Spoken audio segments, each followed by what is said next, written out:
ನೀವು second P U C ಇಂಗ್ಲಿಷ್‌ನಲ್ಲಿ 90 plus score ಮಾಡಬೇಕಾ?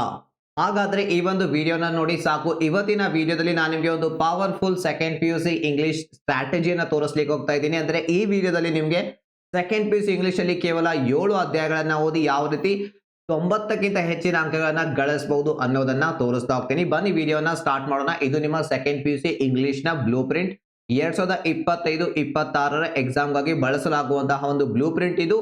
ಈ ಒಂದು ಬ್ಲೂ ಪ್ರಿಂಟ್ ನ ಪ್ರಕಾರ ನಿಮ್ಮ ಸಿಲೆಬಸ್ ಅಲ್ಲಿ ಎಷ್ಟು ಚಾಪ್ಟರ್ಸ್ ಗಳು ಇವೆ? ಟೋಟಲ್ ಆಗಿ 14 ಅಧ್ಯಾಯಗಳು ಇವೆ. ಸೊ ನೀವು 14 ಅಧ್ಯಾಯಗಳು ಓದುವಂತಹ ಅವಶ್ಯಕತೆ ಇಲ್ಲ. ಕೇವಲ 7 ಅಧ್ಯಾಯಗಳನ್ನ ಓದಿ ಯಾವ ರೀತಿ 90 ಪ್ಲಸ್ ಸ್ಕೋರ್ ಮಾಡಬಹುದು ಅನ್ನೋದನ್ನ ಇವತ್ತು ನಿಮಗೆ ತಿಳಿಸ್ತಾ ಹೋಗ್ತೀನಿ. ಸೊ ಈ ಬ್ಲೂ ಪ್ರಿಂಟ್ ಅನ್ನ ಅನಲೈಸ್ ಮಾಡೋದಕ್ಕಿಂತ ಮುಂಚಿತವಾಗಿ ಒಂದ್ಸಲ ಕ್ವಶನ್ ಪೇಪರ್ ಯಾವ ರೀತಿ ಇರುತ್ತೆ ಅದನ್ನ ನೋಡ್ಕೊಳ್ಳಿ.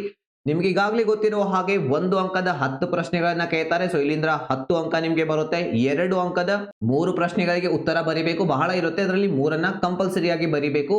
6 ಮಾರ್ಕ್ಸ್ ಇಲ್ಲಿಂದ ಬರುತ್ತೆ. ಅಂಡ್ 3 ಅಂಕದ 4 ಪ್ರಶ್ನೆಗಳಿಗೆ ಉತ್ತರ ಬರಿಬೇಕು. 12 ಅಂಕ. 4 ಅಂಕದ 3 ಪ್ರಶ್ನೆಗಳಿಗೆ ಉತ್ತರ ಬರಿಬೇಕು. 12 ಅಂಕ. ಟೋಟಲ್ ಇದು ಆಯ್ತು 40. ಅದರ ನಂತರ ನಿಮ್ಗೆ ಇರುತ್ತೆ 40 ಅಂಕದ ಗ್ರಾಮರ್. ಸೊ ಗ್ರಾಮರ್ ನೋಡಿ most important.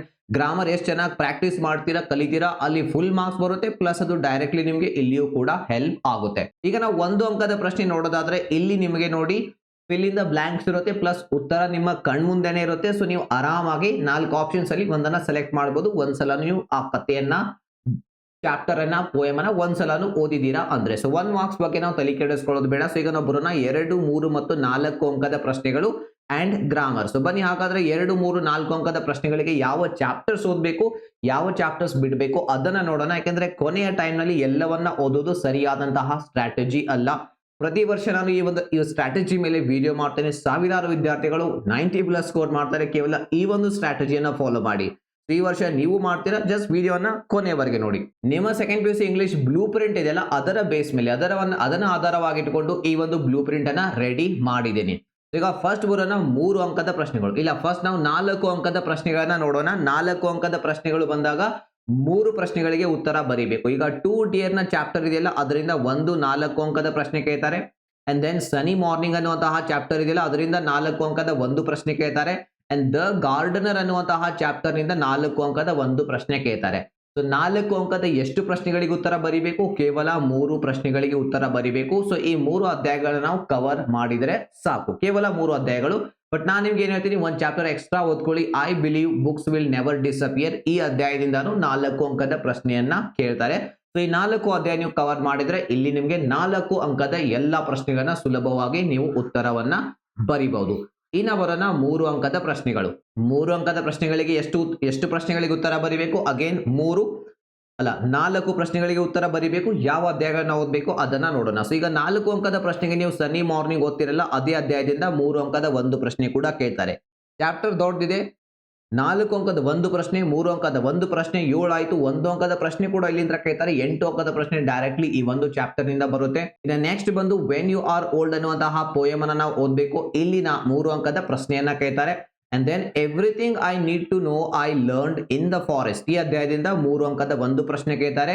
And then ಕೊನೆಯಾಗಿ Kuvempu ಅವರು ಬರೆದಿರುವಂತಹ ಒಂದು ಬ್ಯೂಟಿಫುಲ್ ಪೋಯಮ್ ಆಗಿರುವಂತಹ heaven if you are not here on earth ಅನ್ನುವಂತಹ ಪೋಯಮ್ ಅನ್ನ ಕವರ್ ಮಾಡಿ 3 ಅಂಕದ 4 ಪ್ರಶ್ನೆಗಳಿಗೆ ಉತ್ತರ ಮಾಡಲಿಕ್ಕೆ ನಿಮಗೆ ಸಾಧ್ಯ ಆಗುತ್ತೆ. ಕಂಪ್ಲೀಟ್ ಆಗಿ 12 ಮಾರ್ಕ್ಸ್ ಇಲ್ಲಿಂದ ಬರುತ್ತೆ. ಇನ್ನ ಉಳಿತು 2 ಅಂಕದ ಪ್ರಶ್ನೆಗಳು.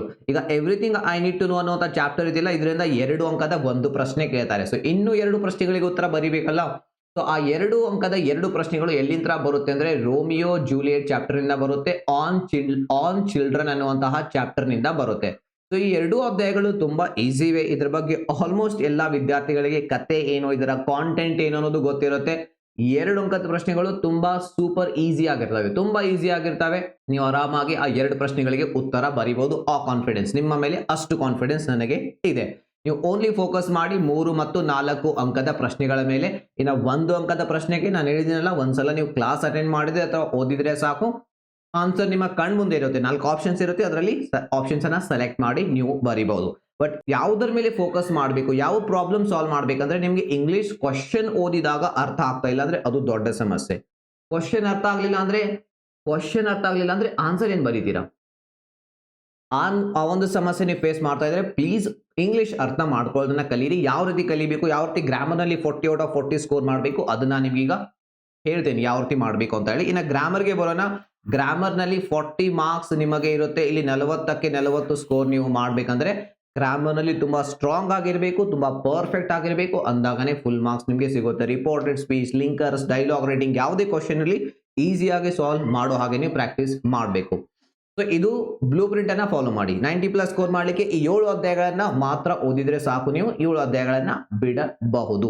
ಈಗ ನೀವು ಒಂದು ವೇಳೆ ಇಂಗ್ಲಿಷ್ ನಲ್ಲಿ ನಿಮ್ಗೆ ಇಂಗ್ಲಿಷ್ ಪ್ರಶ್ನೆಗಳು ಅರ್ಥ ಆಗ್ತಾ ಇಲ್ಲ, ಇಂಗ್ಲಿಷ್ ಓದಿದ್ದು ನೆನಪುಳಿತಾ ಇಲ್ಲ, ಅರ್ಥ ಆಗಿದ್ದು ಓನ್ ಆಗಿ 3-4 ಅಂಕದ ಪ್ರಶ್ನೆಗಳಿಗೆ ನನಗೆ ಉತ್ತರ ಬರೀಲಿಕ್ಕೆ ಬರ್ತಾ ಇಲ್ಲ, 10 ಸಲ ಓದೋಗ್ತೇನೆ ಸಮರೀಸ್ ಅದನ್ನ ಆನ್ಸರ್ಗಳನ್ನ, ಬಟ್ ಎಕ್ಸಾಮ್ಸ್ ಅಲ್ಲಿ ನೆನಪು ಬರೋದಿಲ್ಲ, ಬರೆಯುವಾಗ ಸ್ಪೆಲ್ಲಿಂಗ್ ಮಿಸ್ಟೇಕ್ಸ್ ಆಗುತ್ತೆ, ಗ್ರಾಮರ್ ತಪ್ಪುಗಳಾಗುತ್ತೆ, ಅದರಿಂದ ಮಾರ್ಕ್ಸ್ ಕಟ್ ಆಗ್ತಾ ಇವೆ, ಮಿಡ್ ಟರ್ಮ್ ನಲ್ಲಿ ಪ್ರಿಪರೇಟರಿಲಿ ಪೇಪರ್ ಚೆನ್ನಾಗಿ ಹೋಗಿಲ್ಲ, ಮಾರ್ಕ್ಸ್ ಕೂಡ ಬಂದಿಲ್ಲ, ಈ ಎಲ್ಲ ಪ್ರಾಬ್ಲಮ್ಸ್ ನೀವು ಫೇಸ್ ಮಾಡ್ತಾ ಇದ್ರೆ ನಾನು ನಿಮ್ಗೆ ಒಂದು ಮಾತು ಹೇಳ್ತಾ ಇದ್ದೀನಿ. ನೀವು ಕೂಡ ಕೇವಲ 20 ತಾಸುಗಳಲ್ಲಿ ಸೆಕೆಂಡ್ PUC ಇಂಗ್ಲಿಷ್ ನಲ್ಲಿ 90+ ಸ್ಕೋರ್ ಮಾಡೋ ಹಾಗೆ ರೆಡಿ ಆಗ್ಬಹುದು ಅಂದ್ರೆ ನೀವು ನಂಬ್ತೀರಾ? ಹಾಗಾದ್ರೆ ಇದನ್ನ ನೋಡಿ ಒಂದ್ಸಲ. ನಮ್ಮ second PUC English toppers course ನಲ್ಲಿ ಕಲ್ತಿರುವಂತಹ ಸ್ಟೂಡೆಂಟ್ಸ್ ಇವರು. ಅನಿತಾ ಕೇವಲ 20 ತಾಸುಗಳಲ್ಲಿ ಇಂಗ್ಲಿಷ್ ಅನ್ನ ಕಲ್ತರು ಆ ಒಂದು ಬ್ಯಾಚ್ ನಲ್ಲಿ. ಟಾಪರ್ಸ್ ಕೋರ್ಸ್ ಅಲ್ಲಿ ನೋಡಿ ಪ್ರಿಪರೇಟರಿ ಎಕ್ಸಾಮ್ಸ್ ಅಲ್ಲಿ ಎಷ್ಟು ಸ್ಕೋರ್ ಅವರು ಮಾಡಿದ್ದಾರೆ ಅಂತ ಹೇಳಿ ನೀವೇ ನೋಡಿ. 90+, 72 ಅಂದ್ರೆ 92 ಸ್ಕೋರ್ ಮಾಡಿದ್ದಾರೆ. ಅವರ ಟಾರ್ಗೆಟ್ ಏನು ಆನ್ಯುವಲ್ ಎಕ್ಸಾಮ್ಸ್ ಅಲ್ಲಿ 80 ಔಟ್ ಆಫ್ 80 ಮಾಡ್ತೇನೆ ಅನ್ನುವಂತಹ ಭರವಸೆ ನನ್ನ ಕೊಟ್ಟಿದ್ದಾರೆ. ಅಷ್ಟು ಕಾನ್ಫಿಡೆನ್ಸ್ ಅವರಲ್ಲಿ ಇದೆ. ಇನ್ನು ಹೇಮಂತ್ ಅನ್ನುವಂತಹ ಸ್ಟೂಡೆಂಟ್ 75 ಸ್ಕೋರ್ ಮಾಡಿದ್ದಾರೆ. ಅವರ ನೆಕ್ಸ್ಟ್ ಟಾರ್ಗೆಟ್ ಏನು ಆನ್ಯುವಲ್ ನಲ್ಲಿ 80 ಔಟ್ ಆಫ್ 80 ಸ್ಕೋರ್ ಮಾಡೋದು. ನನಗೆ ಗೊತ್ತು ನಿಮ್ಮ ಹತ್ರ ತುಂಬಾ ಕಡಿಮೆ ಸಮಯ ಇದೆ, 1 ತಿಂಗಳ ಸಮಯ ಇದೆ, ಬಟ್ ನಾನು ನಿಮ್ಗೆ ಹೇಳ್ತಾ ಇದ್ದೀನಿ ಕೇವಲ 20 ತಾಸು ಕೊಡಿ. ಡೈಲಿ 1 ತಾಸು ಕೊಟ್ರೆ 20 ದಿನ, ಡೈಲಿ 2 ತಾಸು ಕೊಟ್ರೆ 10 ದಿನದಲ್ಲಿ ರೆಡಿ ಆಗ್ತೀರಾ. ಆ ರೀತಿ ರೆಡಿ ಮಾಡ್ತೀನಿ ನಿಮಗೆ ಇಂಗ್ಲಿಷ್ ಟಾಪರ್ಸ್ ಬ್ಯಾಚ್ ನಲ್ಲಿ, ಇಂಗ್ಲಿಷ್ ಟಾಪರ್ಸ್ ಕೋರ್ಸ್ ನಲ್ಲಿ. ಅಷ್ಟೇ ಅಲ್ಲ, ನಿಂಗರಾಜನ್ ಅವರು ಒಬ್ಬ ಬ್ಲೈಂಡ್ ಸ್ಟೂಡೆಂಟ್, ಓನ್ಲಿ ಕ್ಲಾಸಸ್ ಗಳನ್ನ ಕೇಳಿಸ್ಕೊಳ್ತಿದ್ರು. ಅವರು ಕೂಡ 80 ಔಟ್ ಆಫ್ 80 ಸ್ಕೋರ್ ಮಾಡ್ತೀನಿ ಅನ್ನುವಂಥ ಕಾನ್ಫಿಡೆನ್ಸ್ ಅವರಲ್ಲಿ ಬಂದಿದೆ ಕೇವಲ 20 ತಾಸುಗಳಲ್ಲಿ. ಇನ್ನು ಜ್ಯೋತಿ ಅನ್ನೋರು ಇಂಗ್ಲಿಷ್ ಅಂದ್ರೆ ಅವರಿಗೆ ಹಾಗೆ ಬರ್ತಿರ್ಲಿಲ್ಲ, ಇಂಗ್ಲಿಷ್ ಅಂದ್ರೆ ಹೇಟ್ ಮಾಡ್ತಿದ್ರು. ಇವತ್ತವರು ಇಂಗ್ಲಿಷ್ ಅನ್ನ ತುಂಬಾ ಕಾನ್ಫಿಡೆಂಟ್ ಆಗಿ ಆರಾಮಾಗಿ ಕಲ್ತಿದ್ದಾರೆ. ಸೊ ಸಾವಿರಾರು ವಿದ್ಯಾರ್ಥಿಗಳ ಲೈಫ್ ನಲ್ಲಿ, ಕನ್ನಡ ಮೀಡಿಯಂ ವಿದ್ಯಾರ್ಥಿಗಳ ಲೈಫ್ ನಲ್ಲಿ, ಕನ್ನಡ ಮೀಡಿಯಂ ವಿದ್ಯಾರ್ಥಿಗಳು ತುಂಬಾ ಪ್ರಾಬ್ಲಮ್ ಫೇಸ್ ಮಾಡ್ತಾರೆ ಇಂಗ್ಲಿಷ್ ನಲ್ಲಿ. ಅವರ ಲೈಫ್ ನಲ್ಲಿ ಕೂಡ ಒಂದು ಬದಲಾವಣೆ ಬರ್ತಾ ಇದೆ. ಅವರ ಸೆಕೆಂಡ್ PUC ಏನಾಗ್ತಾ ಇದೆ, ಒಂದು ಜೀವನದ ಟರ್ನಿಂಗ್ ಪಾಯಿಂಟ್ ಆಗ್ತಾ ಇದೆ. ಅಷ್ಟು ಕಾನ್ಫಿಡೆನ್ಸ್ ಅವರಲ್ಲಿ ಬಂದಿದೆ. ನೀವು ಶ್ರುತಿ ಅವರ ಫೀಡ್ಬ್ಯಾಕ್ ಮಾಡಬಹುದು, ಇಂಗ್ಲಿಷ್ ತುಂಬಾ ಡಿಫಿಕಲ್ಟ್ ಅನಿಸ್ತಿತ್ತು, ಈಗ ತುಂಬಾ ಈಸಿ ಅನಿಸ್ತಾ ಇದೆ. ಅನಿತಾ ಅವರಿಗೆ ತುಂಬಾ ಈಸಿ ಅನಿಸ್ತಾ ಇದೆ. ಇವರು ಇಂಗ್ಲಿಷ್ ಅಂದ್ರೆ ತುಂಬಾ ಡಿಫಿಕಲ್ಟ್ ಮೊದಲು ಅನಿಸ್ತಿತ್ತು, ಈಗ ತುಂಬಾ ಆರಾಮಾಗಿ ಇಂಗ್ಲಿಷ್ ಅನ್ನ ಅವರು ಕಲ್ತಿದ್ದಾರೆ.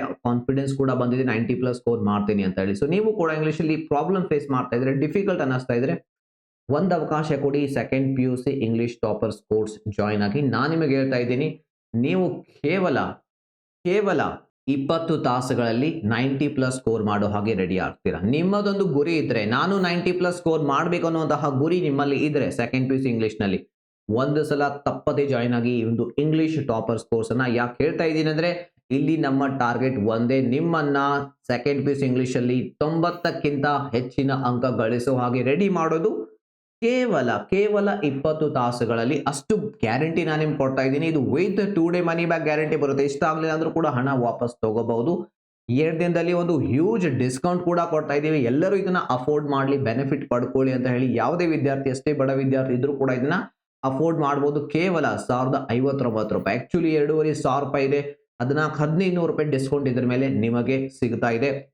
ಇದ್ರ ಬಗ್ಗೆ ಇನ್ನು ಬಹಳ ಇನ್ಫಾರ್ಮೇಶನ್ ಇದೆ. ಆ ಹೆಚ್ಚಿನ ಇನ್ಫಾರ್ಮೇಶನ್ ನಿಮಗೆ ಬೇಕಂದ್ರೆ ಒಂದು ಕಂಪ್ಲೀಟ್ ವಿಡಿಯೋದಲ್ಲಿ ನಾನು ಇನ್ಫಾರ್ಮೇಶನ್ ಕೊಟ್ಟಿದ್ದೇನೆ. ಇದು ಜಸ್ಟ್ ನನಗೆ ಸ್ವಲ್ಪ ಬ್ರೀಫ್ ಐಡಿಯಾ ಕೊಟ್ಟೆ, ಗೊತ್ತಿರಲಿ ಈ ರೀತಿ ಕಲಿಬಹುದು. ನೀವು 20 ತಾಸುಗಳಲ್ಲಿ ಇಂಗ್ಲಿಷ್ ಅಲ್ಲಿ 90+ ಸ್ಕೋರ್ ಮಾಡಬಹುದು ಅಂತ ಹೇಳಿ. ಹೆಚ್ಚಿನ ಇನ್ಫಾರ್ಮೇಶನ್ಗಾಗಿ ಸ್ಕಿಲ್ ಬೂಸ್ಟರ್ ಆಪ್ ಅನ್ನ ಡೌನ್ಲೋಡ್ ಮಾಡ್ಕೊಳ್ಳಿ. ಸ್ಕಿಲ್ ಬೂಸ್ಟರ್ ಆಪ್ ನಲ್ಲಿ ಕಂಪ್ಲೀಟ್ ಇನ್ಫಾರ್ಮೇಶನ್ ಸಿಗುತ್ತೆ. ಅಷ್ಟೇ ಅಲ್ಲದೆ ಎಲ್ಲಾ ಸಬ್ಜೆಕ್ಟ್ಸ್ ಗಳ question bank, model question paper, blue print ನಿಮಗೆ ಅಲ್ಲಿ ಫ್ರೀ ಆಗಿ ಸಿಗುತ್ತೆ. ಅದನ್ನು ಕೂಡ ನೀವು ಅದರ ಬೆನಿಫಿಟ್ ಪಡ್ಕೋಬಹುದು, ಫ್ರೀ ಆಗಿ ಸಿಗುತ್ತೆ. ಆಪ್ ಅನ್ನ ಡೌನ್ಲೋಡ್ ಮಾಡ್ಕೊಳ್ಳಿ. ಇನ್ನು ಯಾವ ರೀತಿ ಕೋರ್ಸ್ ಜಾಯಿನ್ ಆಗಬೇಕು ಅಂದ್ರೆ ನಮ್ಮ ಆಪ್ ನಲ್ಲಿ ಹೋಗಿ ಅಲ್ಲಿ ಈ ರೀತಿ ನಿಮಗೆ ಕೋರ್ಸ್ ಕಾಣಿಸುತ್ತೆ. ಸೊ ದೆನ್ ಆ ಕೋರ್ಸ್ ಮೇಲೆ ನೀವು ಕ್ಲಿಕ್ ಮಾಡಿ ದೆನ್ ಈ ರೀತಿ ಗೂಗಲ್ ಪೇ, ಫೋನ್ ಪೇ ಮೂಲಕ ಪೇಮೆಂಟ್ ಮಾಡಿ ಜಾಯಿನ್ ಆಗಬಹುದು. ಆಟೋಮೆಟಿಕ್ಲಿ ಕ್ಲಾಸಸ್ ಓಪನ್ ಆಗುತ್ತೆ. ಕ್ಲಾಸ್ ನೋಟ್ಸ್, ಟೆಸ್ಟ್ ಎಲ್ಲ ರೆಡಿ ಇರುತ್ತೆ. 20 ತಾಸುಗಳಲ್ಲಿ ರೆಡಿ ಆಗ್ತೀರಾ.